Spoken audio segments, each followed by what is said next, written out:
Hello guys, তোমরা দেখতেই পাচ্ছ আমার বোন ভেলপুরির রুটি রোলাচ্ছে। এখন আমার ভাই সেটাকে ভেলপুরি রূপে রূপান্তরিত করবে। দেখুন তোমরা, এগুলা হচ্ছে ভেলপুরির গুচি, আর কি গুচি বলে। দেখতেই পাচ্ছ যে ভাই ভেলপুরিটা বানাচ্ছে। দেখো কিভাবে বানাচ্ছে ও খুব এক্সপার্ট, তাই ও খুব এক্সপার্ট, তার জন্য ও সবসময় বানায়। আমরা তো বানাতে পারি না, আর আমাদের বানাতেও অনেক টাইম লেগে যায়। ভাই বানাতে খুব তাড়াতাড়ি বানায়।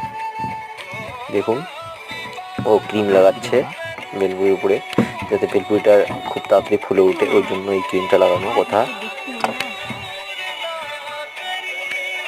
দেখুন ও একটা আটার ছোট গুচি নিয়ে ওটাকে পাকাচ্ছে, এভাবে ভেলপুরি বানায়।